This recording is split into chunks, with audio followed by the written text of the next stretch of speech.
Quiero a continuación presentar a Tania Altamurto en su presentación, que va a ser elaboración de políticas vía crowdsourcing. Ella es finlandesa, así que nos puede contar varias cosas de estos adelantos en la educación, además que están ocurriendo en su país. Directora adjunta del Brown Institute para la Innovación en la Escuela de Ingeniería de la Universidad de Stanford. Ella investiga sobre cómo la inteligencia colectiva, ya sea reunida por crowdsourcing o crowdfunding, entendiendo por esto último como las microcontribuciones a través de vía Internet, o la co-creación impacta en el periodismo, la gobernanza y diseños de productos, particularmente en la innovación. Quiero dejarlas y que nos cuente, trae una interesante presentación, así que yo creo que vamos a quedar muy contentos con lo que ella nos va a compartir. Adelante.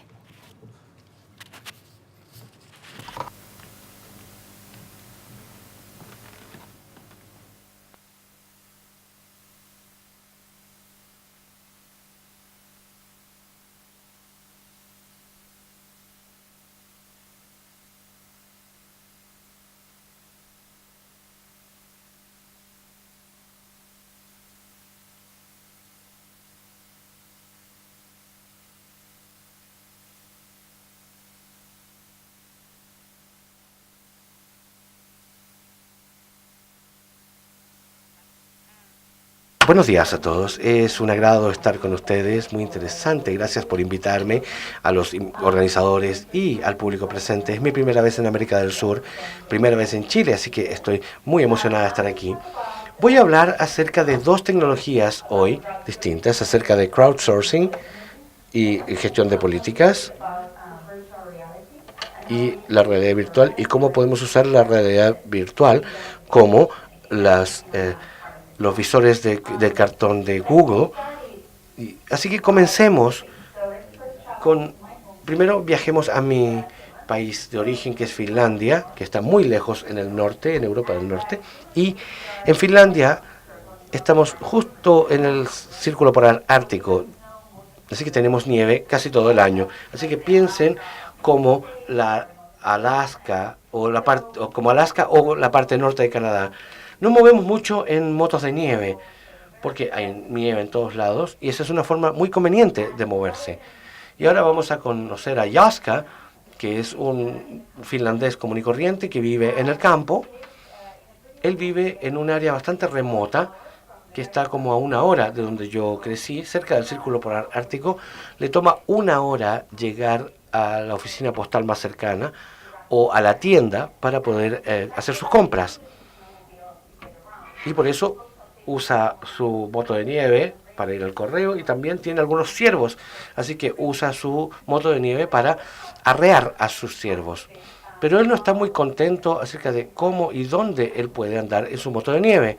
Él cree que hay demasiadas regulaciones, cree que no puede ir tan rápido como le gustaría, y él cree que no puede montar su moto de nieve en las áreas que él necesita. Así que no está solo, tenemos una ley que regula las motos de nieve, que se llama la Ley de Tráfico Fuera de Carretera.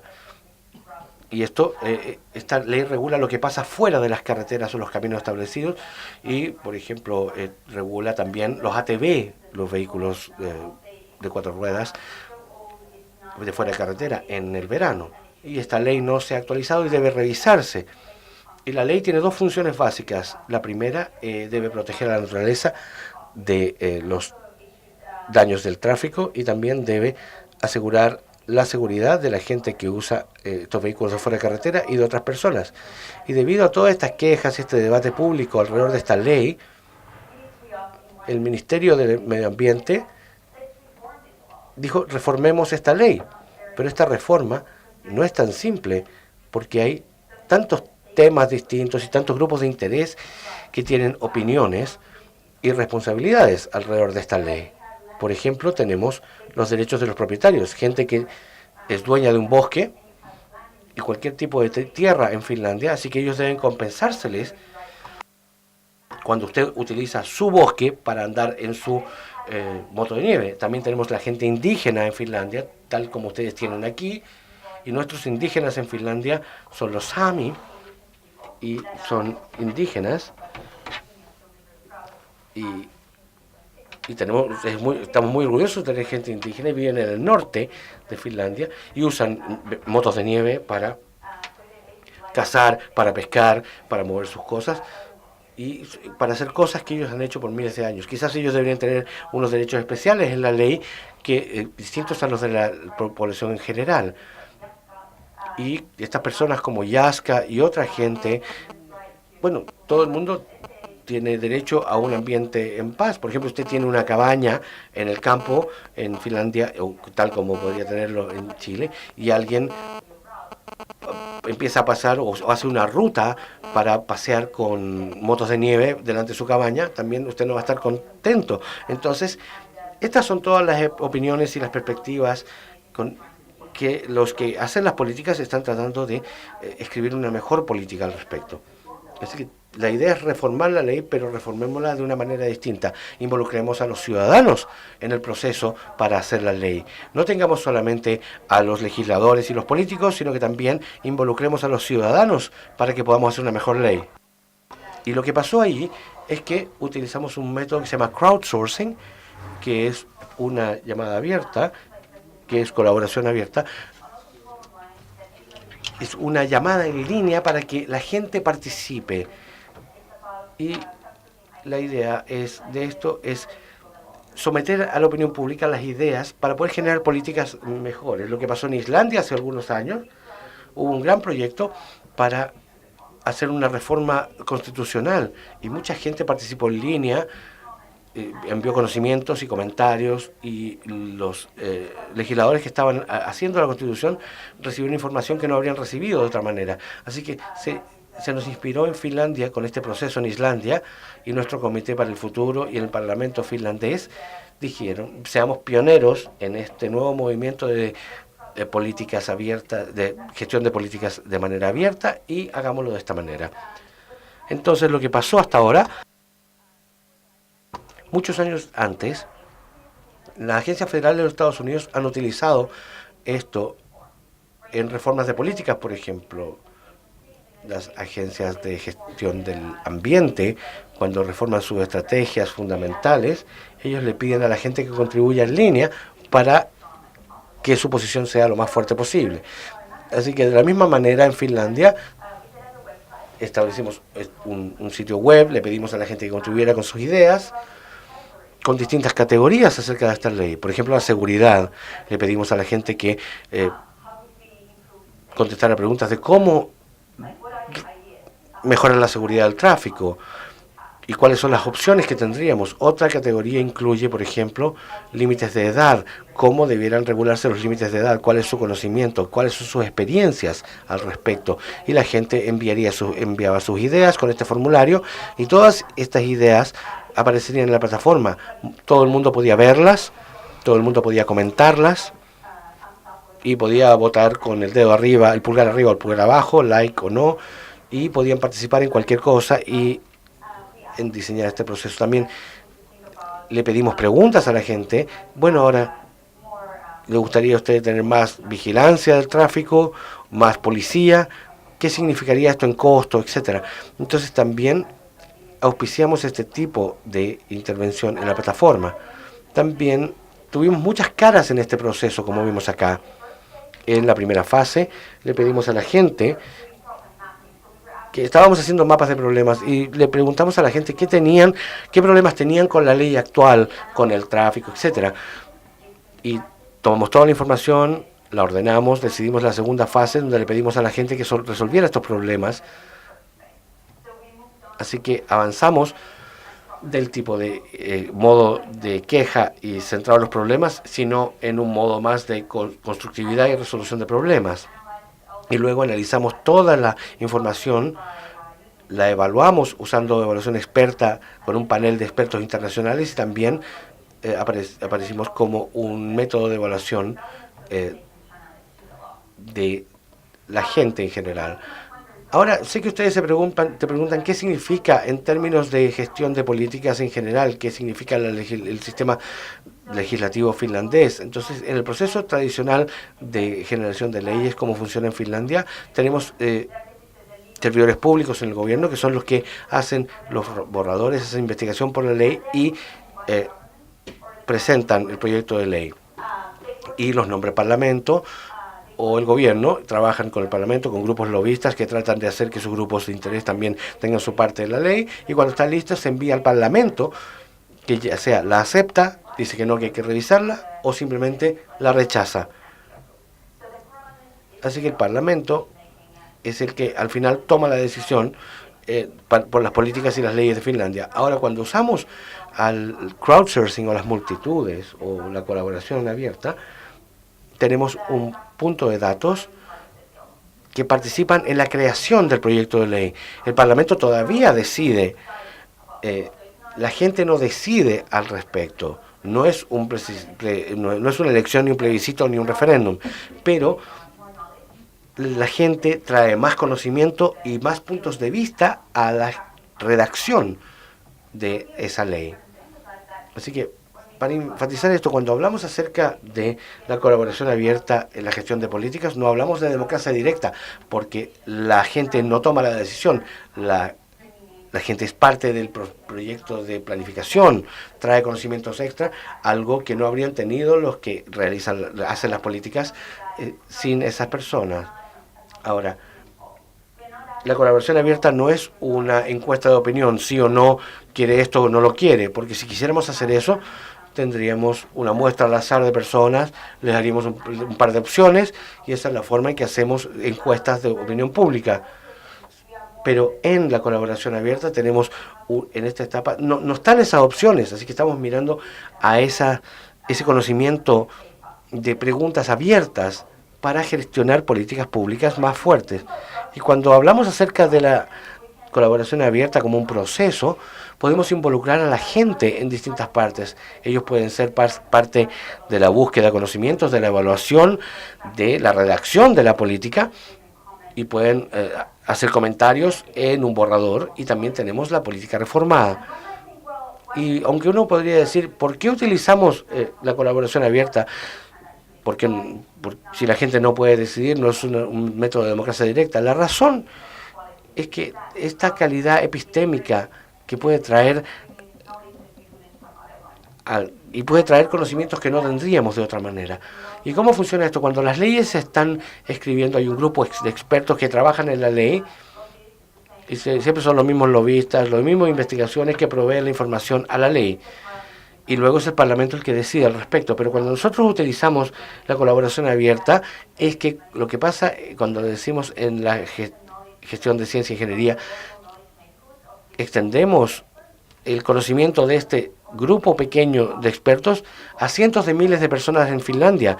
Entonces tenemos una búsqueda mucho más amplia porque ahora hay tantas personas que están participando. Y esa es la forma en la que nosotros podemos acceder a la inteligencia colectiva de las personas. Eso quiere decir todo el conocimiento, la sabiduría y las habilidades. Por ejemplo, aquí en la sala, todos ustedes están en su propio ambiente de conocimiento, tienen el conocimiento que tienen basado en su educación, su experiencia. Si conectamos eso a la colaboración abierta, podemos entrar en una inteligencia colectiva, y mientras más personas hay, más el grupo es cada vez más cognitivamente diverso en sus habilidades, y la base del grupo, mientras más grande sea, hay más posibilidades que ellos generen una solución que no habría sido posible de otra manera. En este ejercicio, como se hace la política a través de crowdmaking, queremos aumentar la diversidad para tener mayores políticas y más robustas, políticas más robustas. Esa es la teoría a través de la colaboración abierta y crowdsourcing. Otra razón de por qué queremos utilizar la crowdsourcing en la política es en la deliberación. Cuando ven estos colores, no se preocupen aquí. Esto simplemente indica que cuando las personas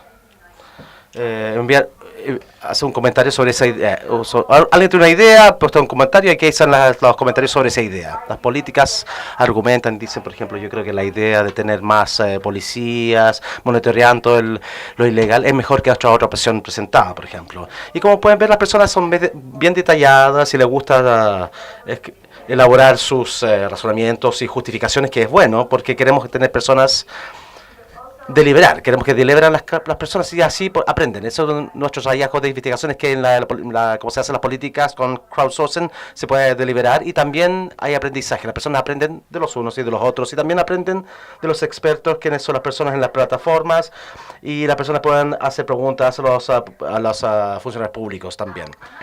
Otro valor que tenemos en crowdsourcing y en la creación de políticas y las transparencias. Podemos dividir esta en dos diferentes tipos. Tenemos transparencia horizontal, que significa que la transparencia en la plataforma entra a los miembros del público, quienes participan. Si yo envío un comentario, una idea, Felipe envía otro, Luis otra más, y todos vemos las ideas. Y todos pueden verlos también.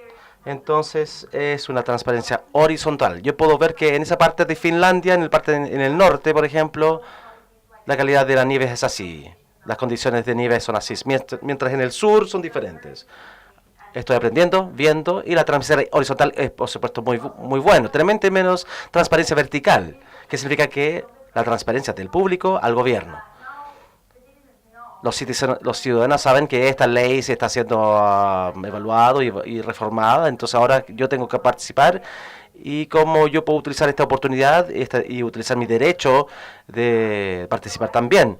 Así que puedo moldear esta ley o participar en algo para mejorarlo quizás. Eso involucra responsabilidad para el gobierno también, para comunicarse de vuelta al público, a los participantes, para que ellos estén siempre sepan lo que está sucediendo con la ley o con el proyecto y por qué ciertas decisiones se han tomado. Y eso en su parte puede llevar a una noción más entendida de responsabilidad por parte de los políticos hacia sus ciudadanos. Y eso es lo que queremos en una democracia saludable, que los políticos necesiten razonar sus decisiones, porque ciertas acciones se imponen. Y ahora la creación de políticas en crowdsourcing es que se utiliza este cuadro de la sociedad de muchos países, donde se enfrentan con una recesión democrática. Durante muchos años está sucediendo esto. Por ejemplo, los votos están bajando en todas las elecciones locales y nacionales. Hay una disminución en la cohesión social, hay más conflictos sociales, incluso en países como Finlandia y países escandinavos.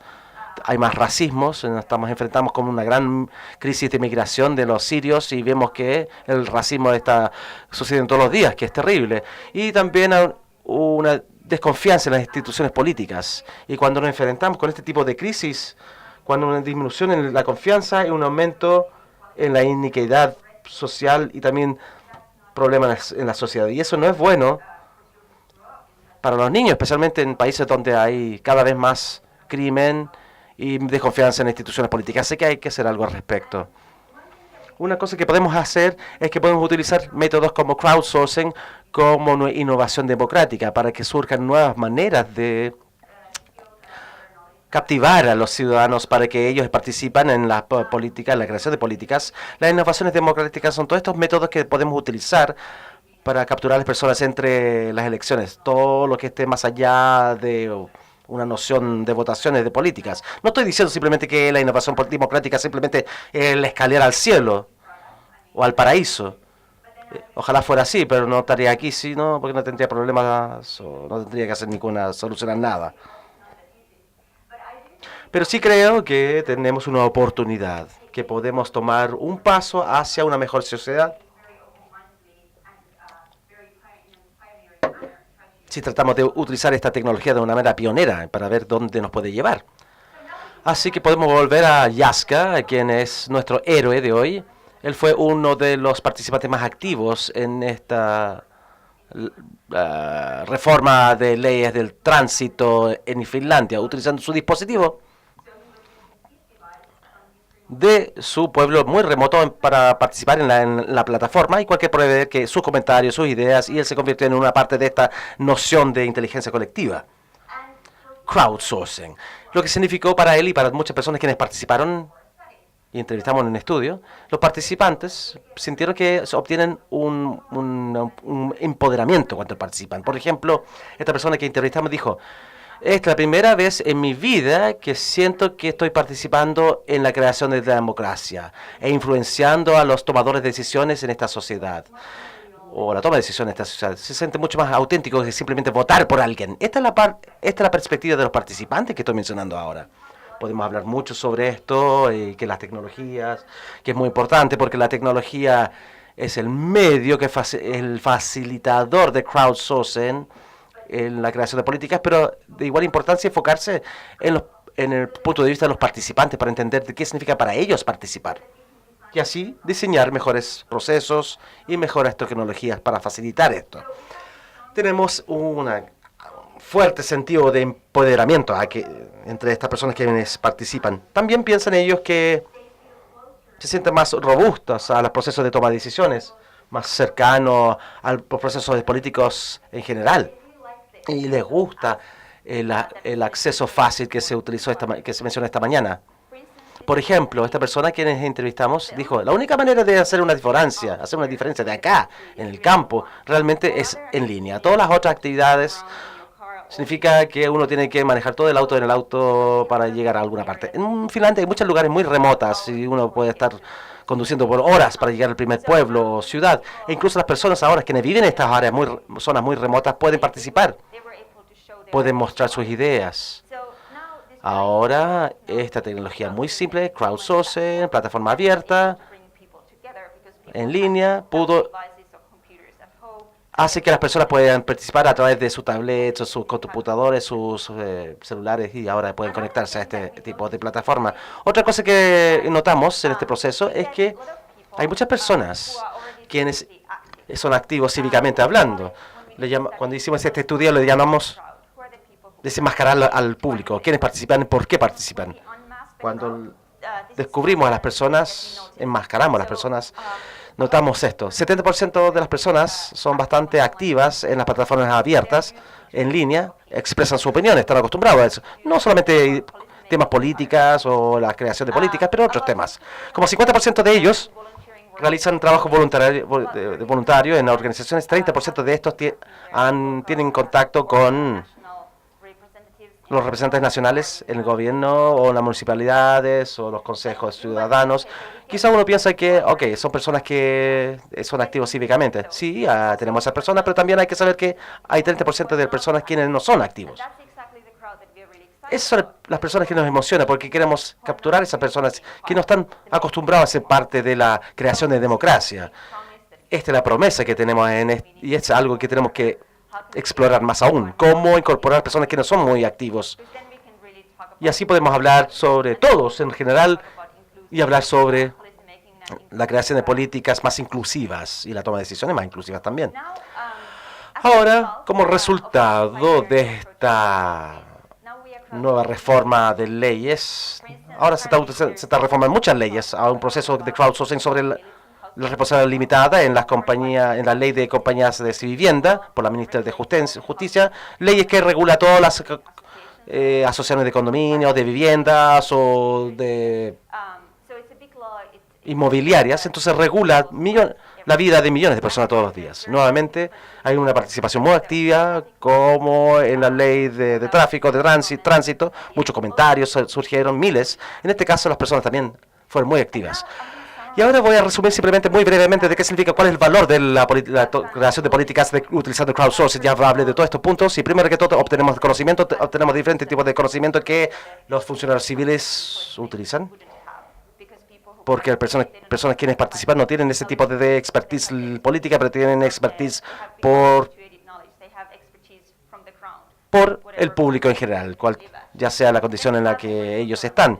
Tenemos transparencia horizontal y vertical, puede llegar a mejor responsabilidad y una creación de políticas mucho más responsable, porque los funcionarios públicos tienen que razonar sus decisiones y justificar aquello esto a las personas o al público debido a la transparencia vertical que tenemos en la toma de decisiones políticas. Tenemos la deliberación y el aprendizaje, las personas aprenden escuchando a otros y tienen que razonar sus argumentos y sus ideas a otros, que es una muy buena práctica.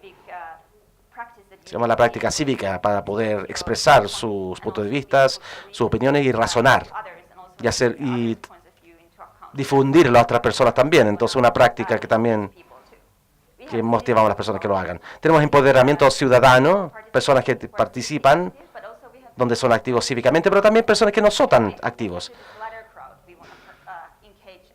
Queremos captivar a la mayoría de personas posibles. Y otra cosa importante es el valor experimental. Estamos aprendiendo a la vez con este tipo de proyectos, cómo podemos crear diferentes innovaciones democráticas. ¿Qué significa para la democracia? ¿Qué significa para los ciudadanos? Para la tecnología y para nosotros como la sociedad. Y para el proceso de creación de políticas también. Y necesitamos este tipo de proyectos, experimentos para poder aprender. Hay muchos fracasos, errores y aprendemos. Publicamos todos los informes en línea para que otros países o personas que quienes quieren hacer proyectos similares no tengan que cometer los mismos errores. Compartimos toda la información con otros. Ahora ustedes pueden creer que, bueno, qué fantástico. Cuando pensamos en los resultados de crowdsourcing y la creación de políticas, hay muchas ideas, muchos comentarios. Van a mejorar las políticas, van a haber puras leyes perfectas después de crowdsourcing. Pero no es el caso aún. Esperamos llegar ahí algún día. Hay mucha promesa, hay mucho potencial, hay muchas mejorías o mejoramientos a las políticas, pero no, el mundo no es perfecto. Les voy a mostrar algunos de ejemplos. Quizás piensen que los funcionarios públicos o en el gobierno están rodeados por ideas y tecnología y están como el tío rico, así, están todos felices, pero no es el caso. Es lo opuesto, de hecho. Los funcionarios civiles están están ahogándose, no solo por el volumen de la información, pero la diversidad también. La diversidad de antecedentes crea también, por ejemplo, o historial, crea mucha variedad de información. La información que es de un párrafo, otra de una página, por ejemplo. Entonces ahora los funcionarios públicos, quienes son muy pocos, no hay muchos recursos en el gobierno de todas maneras, entonces están tratando de abordar con toda esta información, abordar toda esta información. Pero eso no es el único problema que existe, hay otros también.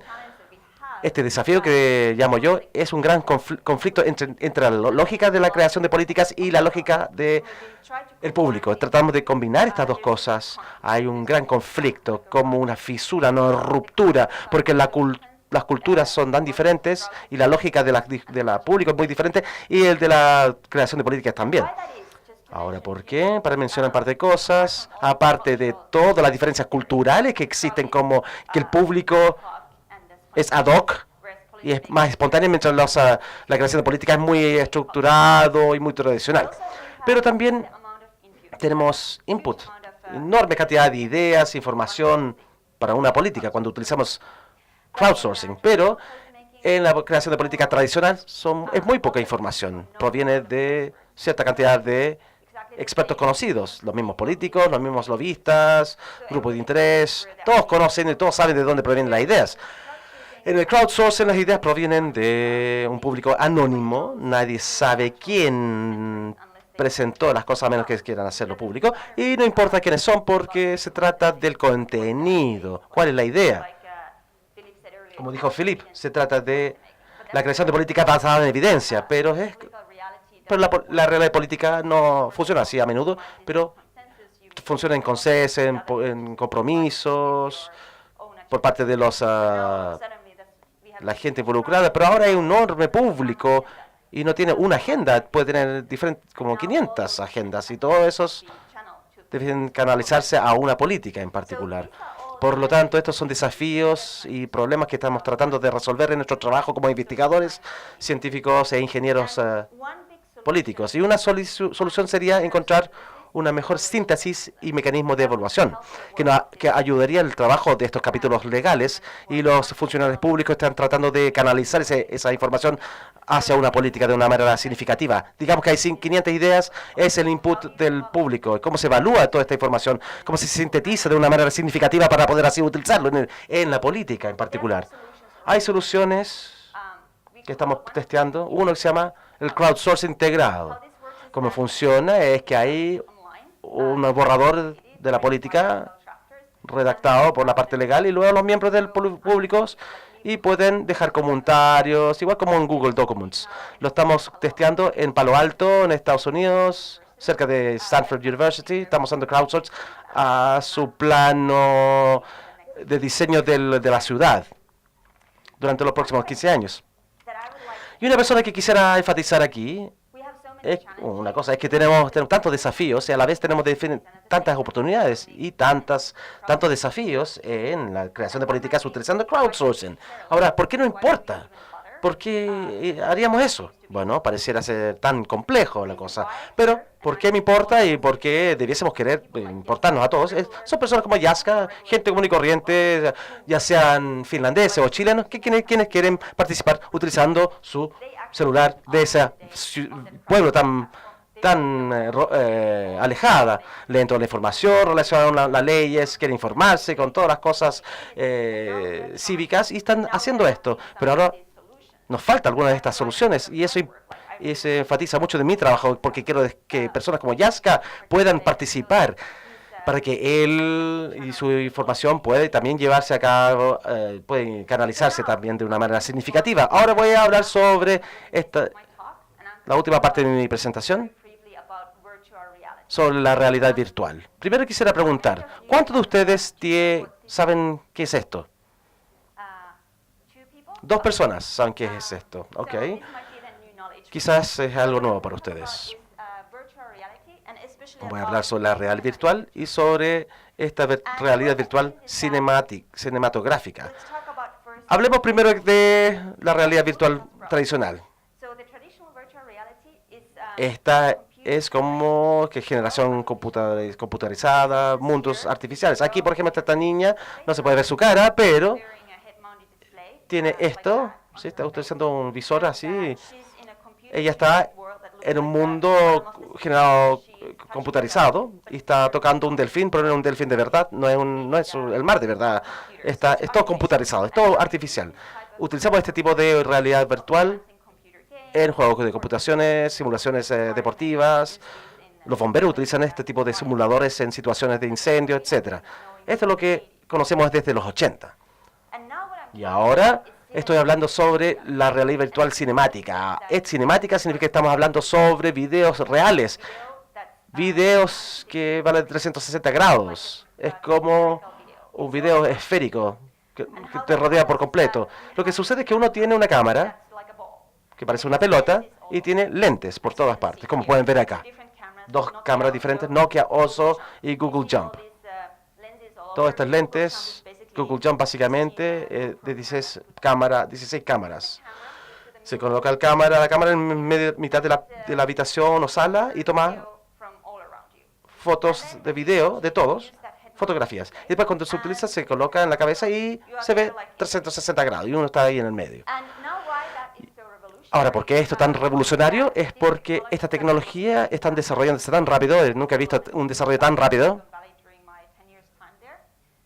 Y una razón de por qué este desarrollo tan rápido es que estos equipos se están convirtiendo mucho menos, son cada vez más baratos. Google Cardboard, de hecho de cartón, que simula realidad virtual, se puede comprar en Amazon por $3 y puede ver el contenido utilizando realidad virtual. Se toma su celular, necesita un smartphone, se coloca acá, tiene el contenido todo de realidad virtual y se puede ver así. Y es 360 grados. Tengo una demostración así que después durante el break se lo puedo mostrar, o el almuerzo también. Por ejemplo, el New York Times, el periódico, distribuyó 1 millón de estos Google Cardboards de cartón a sus lectores, porque ahora el New York Times comenzó a producir contenido en realidad virtual, que las personas pueden ver en línea. Puede bajar el app VR de New York Times gratuitamente. ¿Y por qué? ¿Por qué le interesa tanto a toda la prensa, los medios? Es que es muy potente, muy inmersiva también para la gente. También hay se puede crear, se puede también generar mucha rentabilidad también. Se puede cobrar mucho dinero. para este tipo de contenido. Pero mi pregunta aquí, bueno, aquí está el cuadro de, lo se puede ver aquí, la cámara de realidad virtual. Este es Paul McCartney dando un concierto en San Francisco. Y cuando se puede ver este tipo de contenidos, ahí está la cámara, uno ya sabe dónde está la cámara. Entonces está ahí en el escenario con Paul McCartney. Un gran paso se realizó hace un par de meses en Estados Unidos cuando hubo debates democráticos. Cuando hubo un debate político entre los Clinton, se mostró en vivo por parte de CNN. Entonces tenían este tipo de tecnología, 360 grados en el estudio, y si tienen los equipos adecuados en su casa, podían ver ahí, tiene la sensación que uno está ahí mismo con ellos, en el escenario. Entonces ahora mi pregunta es, ¿qué me importa? ¿Por qué me importa la realidad virtual? Cinemática. No bueno, es porque esto es el futuro. En los próximos 5 años la mayoría de nosotros estaremos utilizando este tipo de dispositivos en sus casas y viendo más de este contenido. Pero quiero que sepamos cómo podemos utilizar este tipo de tecnología para propósitos cívicos. Entonces, no solo para la entretención o para deportes o para películas o conciertos, pero qué significa para la toma de decisiones democráticas, que podemos realmente juntar a las personas, observar contenido en sus casas. Pronto podrán conectarse unos con los otros utilizando realidad virtual, enviando mensajes, etcétera. Y cuando combinamos la realidad virtual a una realidad más aumentada, se puede ver simulaciones, de hecho, de la toma de decisiones o decisiones que se pueden implementar a nivel local. Digamos que aquí en Santiago, si tuviésemos un plan de crear un hospital o una escuela en cierta ubicación, por ejemplo, se puede ver ambos casos utilizando este tipo de tecnología. Se puede ver exactamente cómo se vería en vivo. De hecho, y podemos utilizar esta tecnología como una tecnología cívica. Pues la única... Bueno, lo que quiero contarle es, queremos tratar de experimentar y averiguar cuáles son las maneras adecuadas de hacer las cosas, aprendiendo del fracaso y encontrando la mejor camino hacia adelante. Muchas gracias.